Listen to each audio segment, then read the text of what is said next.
शिवजन्मोत्सव निमित्त पक्ष्यांना पाणी मिळावं म्हणून झाडांना येण्या बांधून नगरसेवकाच्या हस्ते उद्घाटन.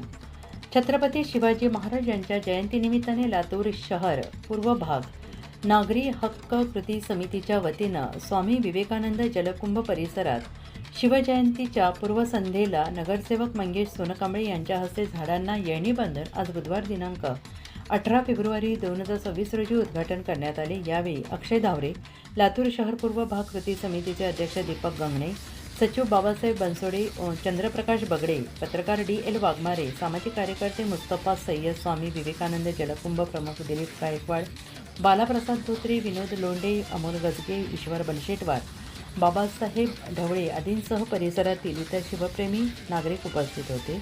यावेळी प्रास्ताविकात बोलताना समितीचे अध्यक्ष दीपक गंगणे यांनी छत्रपती शिवाजी महाराज यांच्या जयंतीनिमित्ताने लातूर शहर पूर्व भाग नागरी हक्क कृती समितीच्या वतीने गेली 10 वर्षांपासून शहरात विविध उद्यानात आणि शहरालगतच्या झाडांना रोज पाण्याची व्यवस्था होईल अशा ठिकाणी असलेल्या झाडावर 100 मातीच्या येण्या बांधून पक्ष्यांकरिता पाण्याची सोय होईल म्हणून पाणपोई करत असल्याचं सांगितलं. तर नवनिर्वाचित नगरसेवक मंगेश सोनकांबळे यांनी सदरील पाणपोई उपक्रमाचं कौतुक करून शहरातील नागरिकांनी उन्हाची तीव्रता लक्षात घेऊन मुक्या पक्षाकरिता घराच्या अंगणात छतावर पक्ष्यांकरिता पाण्याचे भांडे ठेवून मुठभर अन्न ठेवण्याचे नागरिकांना आवाहन केले आहे.